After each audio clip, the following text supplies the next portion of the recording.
Well, greetings everyone. Welcome to another presentation of History Up Close here from the National Naval Aviation Museum. It's great to have you with us. My name is Duane Thiessen. I'm the president and the CEO of the Naval Aviation Museum Foundation, and each week on Tuesdays and Thursdays, our foundation will bring you another presentation of an aircraft or an artifact here in this wonderful museum of ours. We're very proud of this museum and everything that we have here for you to enjoy. And quite frankly, if you can't come to us, we want to come to you. So again, welcome to this presentation. Now, so far, we've had 3 of these presentations. They're all online. You can find them if you go look for them. This is the 4th one. So far we covered what I told you was the best aircraft ever, the Aviate. And then Sterling Gilliam told you what he thought was the best aircraft ever, the EA-6B Prowler. And then last Tuesday we had Hill Goodspeed give a phenomenal presentation about the B-25 Mitchell and its historical significance with a focus on Doolittle's raid over Tokyo.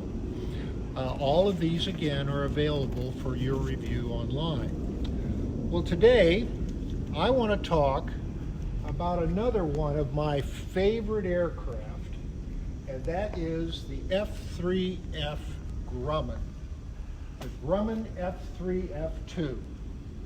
Now, I know we have a lot of experienced pilots in our audience, and we also have some very young people who are interested in aviation. I think I have some information that will interest everybody, and I look forward to your questions. Some very, very famous people flew this aircraft, and we'll talk about that in a minute or two. But as an airplane, the F3F never really had a major role in any battle or in any national or naval history, but it was a critical airplane for reasons that I'm going to explain to you. It came into naval service in 1937. The Marine Corps and the Navy flew them. All told, there was about 81 aircraft, 7 squadrons of them. It was on board our carriers.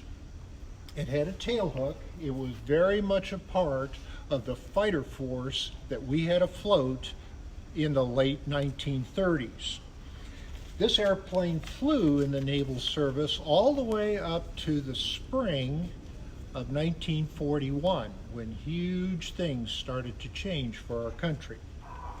Now let's back up a little bit here and let's look at this airplane and talk about it generally. First of all, it's kind of small. It's not very big, and it's actually not very heavy either. And it's kind of stumpy looking, isn't it? The airplane really didn't have an official name that I'm aware of, but it did have some nicknames such as Barrel Fighter or Beer Barrel Fighter because of its thick middle, its stubby looking appearance. On the front of the airplane is the engine, obviously, and it is the Wright Cyclone R1820. That is one cool engine. That is a great engine. And in honesty, what we probably ought to do is have a special presentation just on this engine. There were many different variants of the engine, but it was the engine for the DC-3, for the SBD, for the Wildcat. It was the engine that was used on the B-17. So this engine was used widely and had a whole array of power available to it. This particular variant had 850 horsepower. Now that's a lot of power for a short airplane like this, a small airplane like this. But if you look at the airplane, there's a lot of drag too. It's got this big frontal area. It's got all of these wires and braces and struts. It's got two wings. It's a biplane, so there's a lot of drag. This airplane had a max speed only about 270 knots, which is 310 miles an hour. And you say, well, that's pretty fast, and it is. But if you remember Jimmy Doolittle's story last Tuesday, he was an air racer before he went into the Army Air Corps. He had flown almost that fast 5 years before this airplane even came out. So it was very powerful, it was very capable, it was very maneuverable, but it wasn't really all that fast. The airplane, if you swing around up front here, had two machine guns. This one was a .30 caliber machine gun, and this one over here on the right was a .50 caliber machine gun. That's a lot of power for a little airplane. This airplane also carried bombs. Under the wing, under each wing, it could carry a single 100-pound bomb. Now, so why is this one of my favorite? I've told you about a lot of limitations, so why is this one of my favorite? Well, there's a bunch of reasons, and I want to talk about them for a while. First and foremost, I like the way it looks. I mean, look at this airplane. Many times, if you go up to an airplane, you know right off the bat, that thing would be fun to fly. This thing looks like it could tear the sky open, and it would be highly maneuverable, which is exactly what this airplane was. This airplane was the last of the biplane fighters. This was the last of the two-wing fighters. After this, they all had a single wing or were a monoplane fighter. So this was the last of an era as far as the fighters. If you look at this airplane, this is an earlier Grumman. There were many improvements that Grumman made on this aircraft, and when it came to this airplane over here, the F3F, Grumman refined them in a way that was very leveraging for the rest of history, and I want to talk about some of these things. Let's go back to the front. First, it has a pressure cowl. This cowl is the housing around the engine. Now, the reason that's important is it optimized the cooling air going around each of these air-cooled cylinders, which means that they could operate at a higher power setting without creating so much heat that they would damage the metal. This cowling allowed them to produce more power, more powerful engines. Another thing that's really cool is this right here. It's a counterweight, constant speed, propeller pitch control. As the speed would increase, as the rotation of the propeller would increase, these counterweights would seek their way forward. Inside this housing was a piston with an oil pressure head on it. By regulating the oil pressure resistance to these counterweights, the pilot could control the pitch of these blades so that he could optimize the power and the regime of flight he was in, the manifold pressure. The airplane is also skin stressed. Another term for that is monocoque. What that means is that the skin was part of the strength of the airplane. Instead of building a frame and then putting a fuselage or a body around it, what we did is we took the skin of the airplane, put it around some formers, and the skin of the airplane was actually part of the strength of the airplane. So this is metal, and it's a very, very strong aircraft. The wings were still fabric. That's right, fabric. This aircraft had cloth wings. Now, when I say cloth, it was a very light canvas. It was slightly heavier than the fabric in my shirt. And what they would do is they would stretch this fabric over the wing. They would stitch or clip it to each rib about every inch. and then paste a strip over the top of it. Then what they would do is they would cover this fabric with a butyrate dope, which is a vegetable-based liquid that would make it watertight, and then they'd paint it. And that's what they'd call a wing. Both the top wing and the bottom wing are fabric. This is a fighter plane. You think that would stop a bullet? Nope. Wouldn't even stop a pencil. But in the end, it was very light and strong enough to take this airplane through at the requirements that it had. Another thing that I like about the airplane is they refined the enclosed canopy. You could shut the canopy. Now that's pretty important if you're going to fly at high altitude where it's cold, or in the winter where it's cold. You could control the temperature on the inside of the airplane. Now I want to shift your attention to some things that I think are really unique about this airplane, and some things that people don't typically get to see. How do you start an aircraft where the propeller is so high that you couldn't swing it by hand to start it, and the starter, if there was one, was not strong enough to turn against all of that pressure?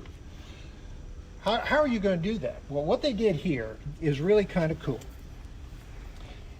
What they had was an assist here where they would stick a 10 gauge size cartridge, much like a shotgun shell.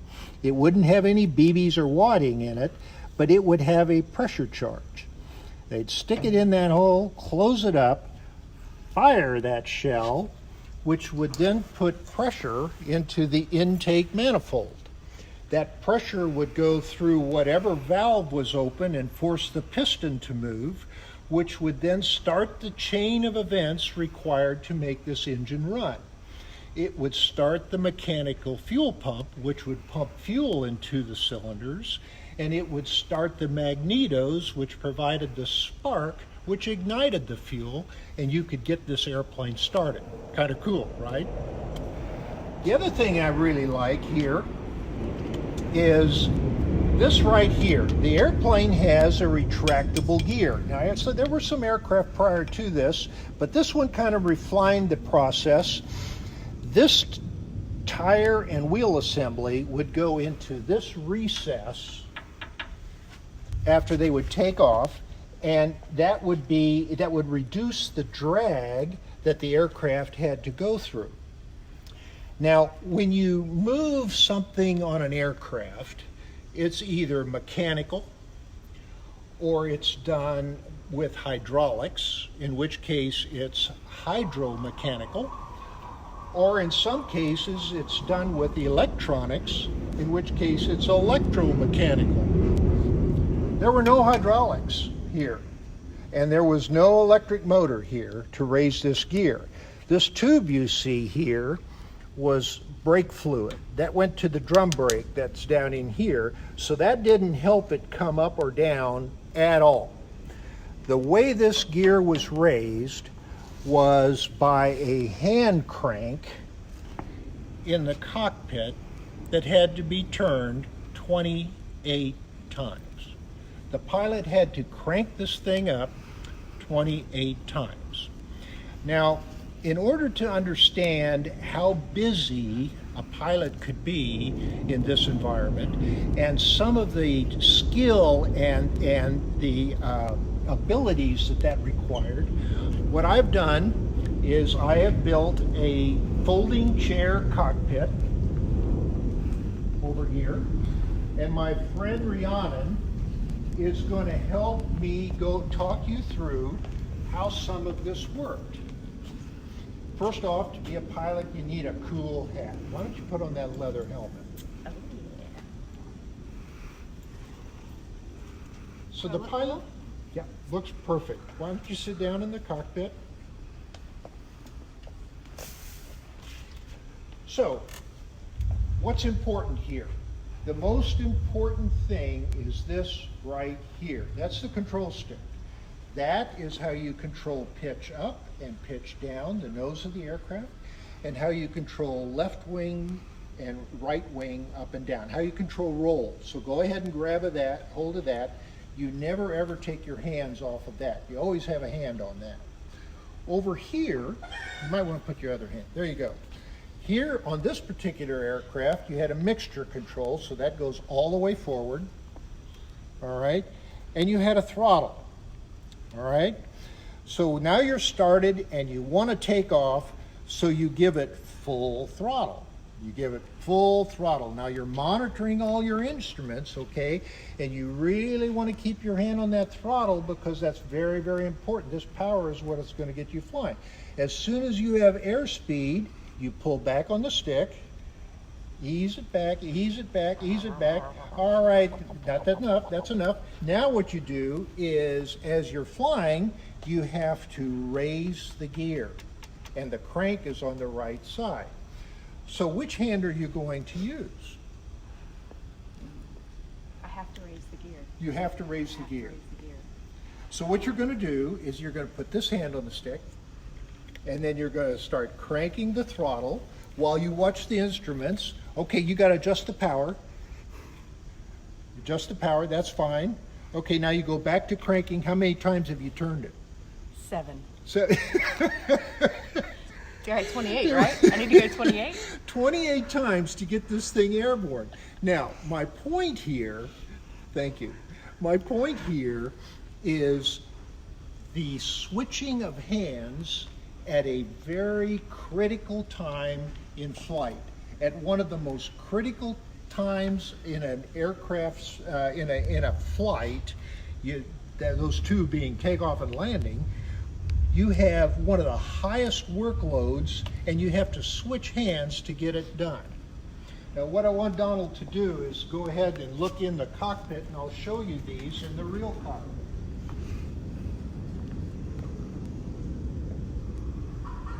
Remember I told you about the control stick? That's the control stick for pitch and roll. And remember I told you about the crank to raise and lower the gear? It's this one right here. All right, and I don't know if you could, yeah, that's right there. That's a good picture. This is your throttle, and that's the mixture control that the pilot had to work with as they were taking off and as they were landing, because when they landed, they would have to work this in opposite order.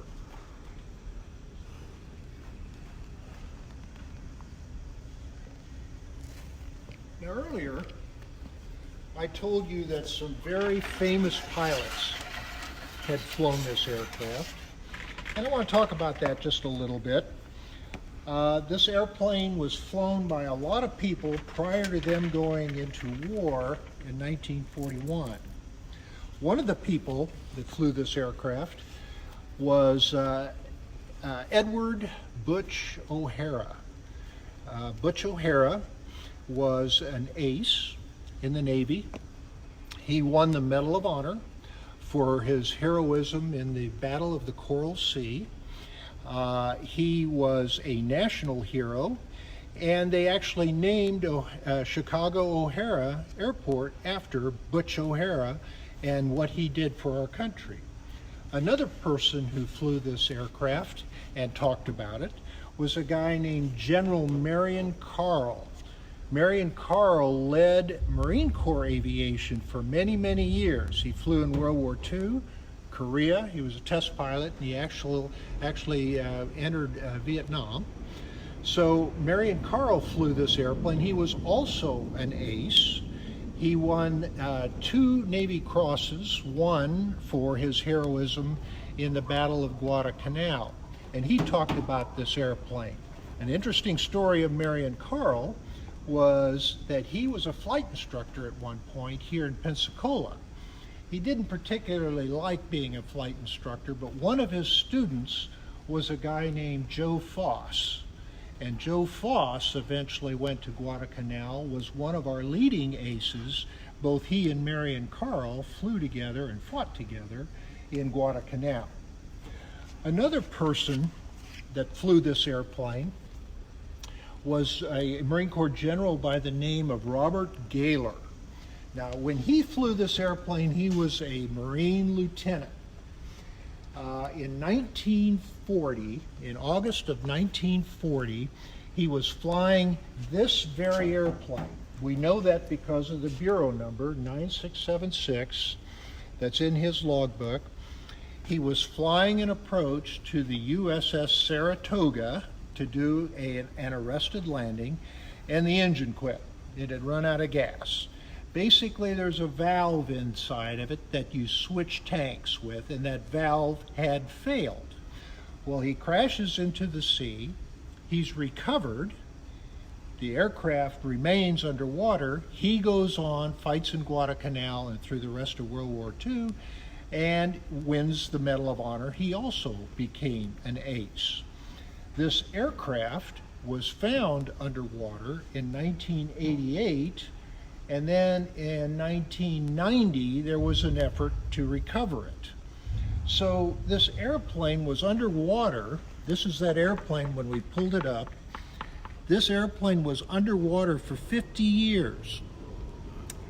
It was then restored, and it is now sitting here as you see it and as it flew in that day.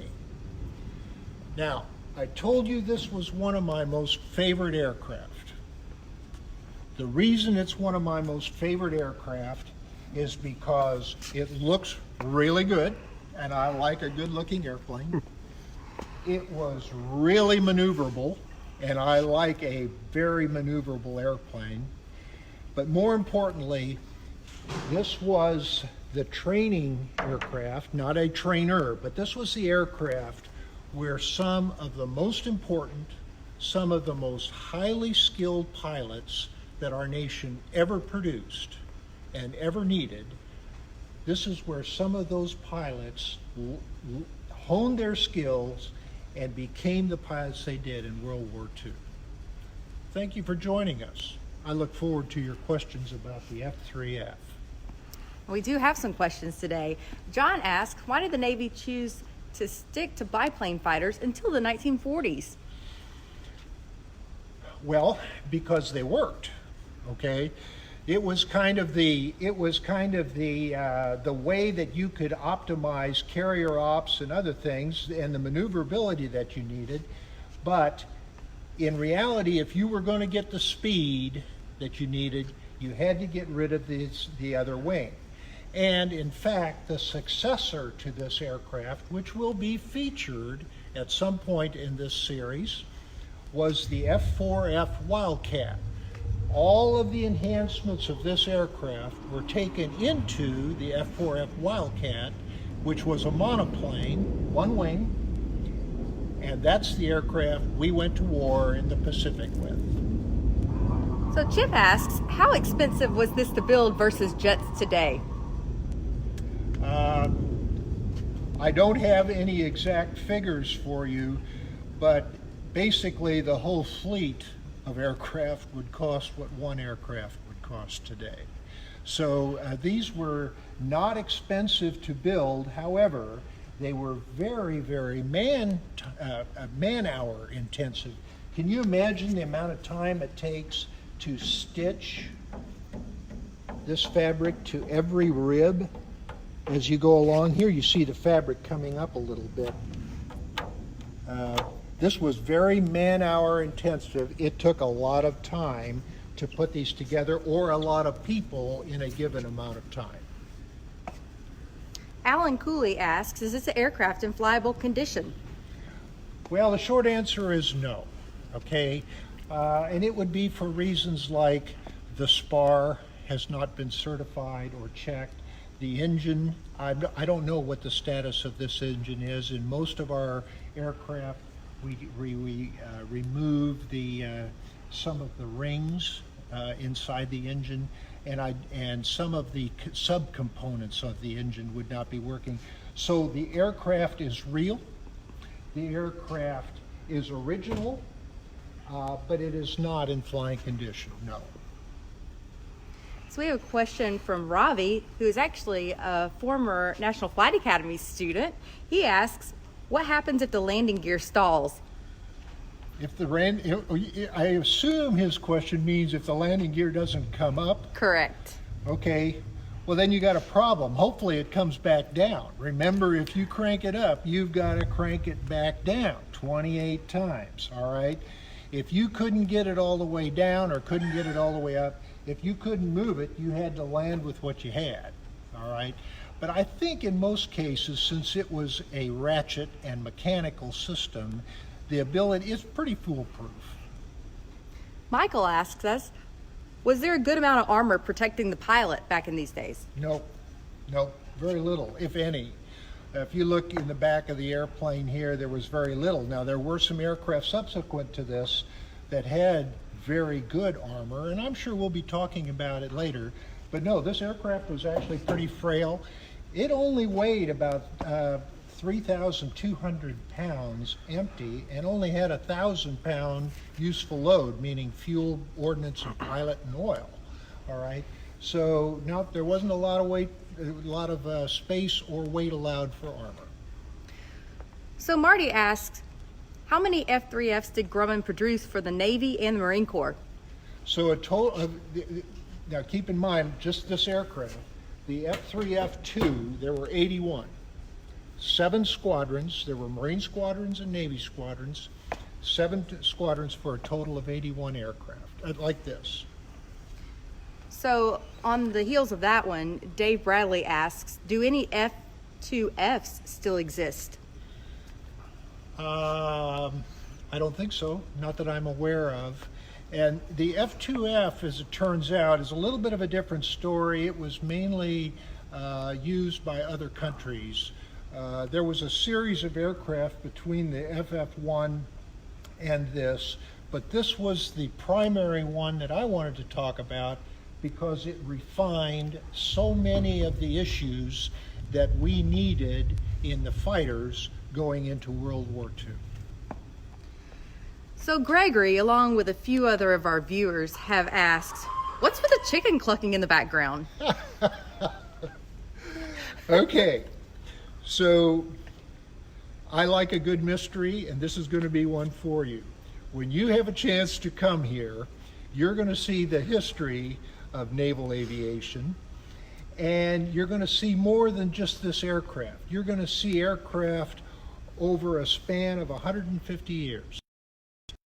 What you're going to want to do is come here. One of the exhibits includes a barnstormer exhibit, and it has some very interesting settings around it, which includes a farm pen with some chickens. So why don't you come here and take a look at it the first chance you have. I think you'll enjoy it. So Robbie asks again, have you ever flown this aircraft? I have not. I have not flown this aircraft, but I'm telling you, I would love to. I would really love to fly this aircraft. And I think I told you because it looks so cool. To be real honest, this aircraft was very maneuverable.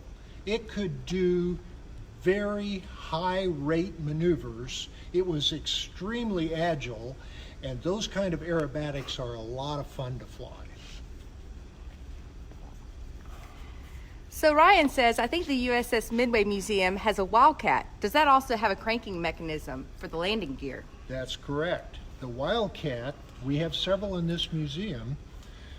The Wildcat was the aircraft that followed this and needs to be one of our presentations. It also had the cranking mechanism to raise and lower the landing gear. My father-in-law flew the F4F Wildcat, and he talked to me about what it took to raise and lower the gear flying that airplane. So Robert asks, I'm curious, General, what aircraft did you fly during your time in the Marines? So the aircraft I flew was an Aviate Harrier, all right? I came in 1974 and started flying the Harrier in 76. So that 1976. So that's a long time after this aircraft was in service. This aircraft came out of service in 1941. To me, it's an interesting aircraft because of its capability and its history. To me, the Harrier is an interesting aircraft because I got to fly it and I got to work in it. Cooper asks, how are the bombs released? Well, the bombs had have a release hook, and that release hook was activated. I apologize. I don't know whether it was electronically or mechanically on this airplane, but basically there's a loop on the bomb with a hook that holds it in that bomb cradle, and when you release the bomb, the hook comes out, and the bomb falls off. Leonard asks, was this plane pulled out of Lake Michigan? Okay, this airplane was not pulled out of Lake Michigan. It was pulled out of the Pacific Ocean off the coast of California, where Bob Gaylor was flying it as a lieutenant. He was working with the USS Saratoga in the Pacific Ocean, and that's where his accident happened. That's where he had to ditch the airplane. So we pulled it out of the Atlantic Ocean, and you can see here it was in pretty bad shape when it was brought up, either because it had been drug along the bottom of the ocean floor or just time and circumstance. But the airplane had extensive repair and restoration requirements. So we've got a lot of people commenting on the sound of the blues up ahead as they fly. Give us your thoughts on that. Do you miss them? So if you ever have a chance to come, and if you've been here, you know this. During the summer, we happen to be in the home of the Blue Angels. They are just a half a mile down the road. Before they go to their air shows, and in preparation for their precision maneuvers, they have to do a lot of practicing.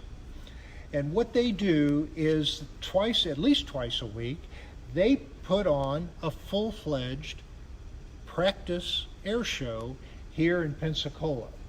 So last year, I like to tell people we had 55 air shows. We didn't have 55 air shows. We had 55 rehearsals plus the air shows that they normally put on here in Pensacola. It is wonderful.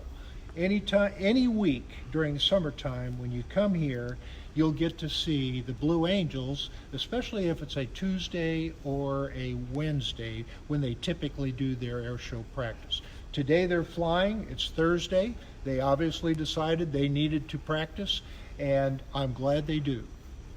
So we have one other question about this aircraft, and Henry says, is the gun sight the same as the P-26 U.S. Army? So I'm afraid I'm afraid Henry knows more about the P-26 than I do. I don't know if it's the same, but I'll tell you that's what this is. That's what the pilot was looking through in order to operate the gun and drop the bomb. Can you imagine flying this airplane? Can you imagine flying this airplane and having to look through that, across that at the same time? It'd be sporty. It'd be sporty. Listen, I enjoyed our time together. I enjoyed talking about this airplane. I look forward to talking to you again. We have a whole series of these presentations planned for you. I'm going to turn it back over to Rhiannon, and I look forward to talking to you about another one of my favorite aircraft in the future. Thank you guys for joining us. Join us Tuesday, April 16th for the NC4 with Captain Tim Kinsella, CO of NAS Pensacola. Thanks again and have a great day.